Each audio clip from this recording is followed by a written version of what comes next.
Napapansin mo rin ba na parang goes down ang iyong comment section? Yung tipong ang dami mo namang subscriber or followers, pero kapag nag-upload ka, ay walang nanonood or nakikipag-engage sa iyo. Nakaka-frustrate, diba? Sabi ko nga sa inyo sa last nating video ay iwasan na ninyo hanggat maaari ang pakikipag-fake engagement or fake booster or instant follower scam.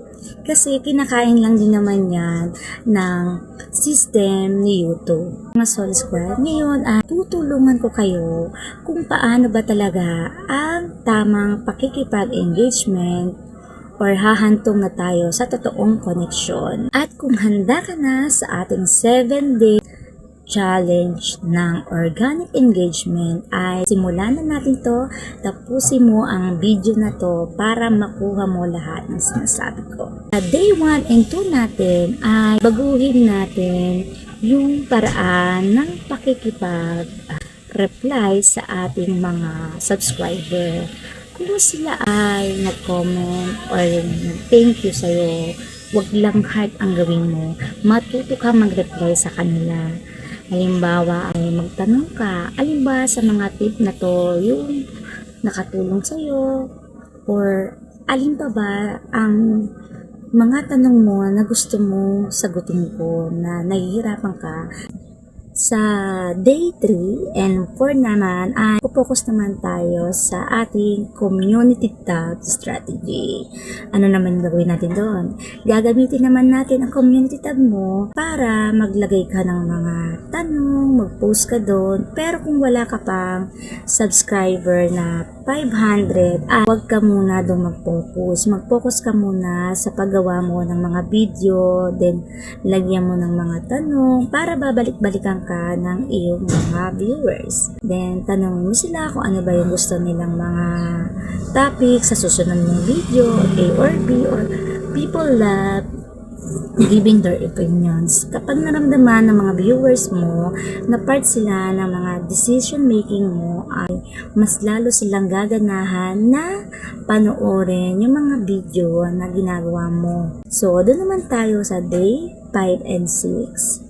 So, eto na ngayon sa day 5 and 6, ang gagawin naman natin doon ay value first networking. So, ang gagawin naman natin dito mga Soul Squad sa value first networking, lalabas naman tayo sa ating channel. Opo, lalabas po tayo sa ating channel.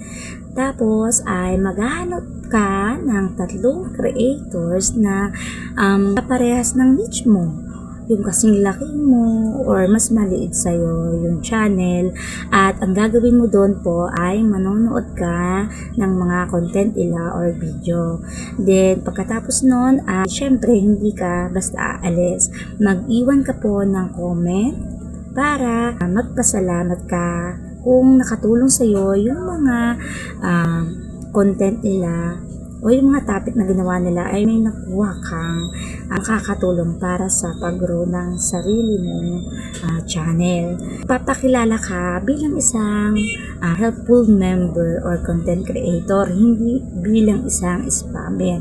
Huwag kang maging makasarili. Yun yung gagawin mo. Yun yung gagawin mo. Huwag kang magsa-self-promote. Mag-share ka ng iyong sariling insight. Ganon. Magpasalamat ka sa kanila. At ngayon naman ay pumunta naman tayo sa day 6 and 7. So, ano naman ang gagawin natin sa day 6 and 7? Syempre, doon naman tayo pupunta sa analytics and rewards.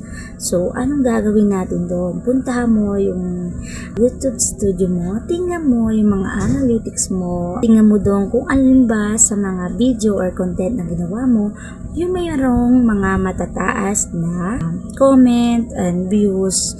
Doon mo kasi makikita kung ano bang klaseng engagement yung gusto ng mga viewers mo.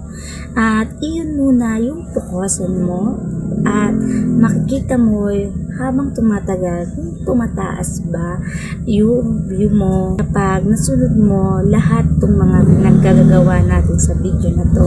Guys, dito sa video na to, so syempre marami akong binigay sa inyong tip. Pwede ka mag-comment kung ano pa ba yung sa palagay mong kulang. Mag-subscribe ka rin para rin masundan mo pa yung mga susunod kong tips bilang isang content creator. At syempre, tatandaan nyo, ang organic growth ay parang marathon, hindi isang sprint. Basta kung gagawin mo ng tama yan, masusundan mo lahat yan, magagawa mo ng tama, mag-enjoy ka, mas magiging successful ka sa iyong YouTube channel. Huwag kang magmamadali.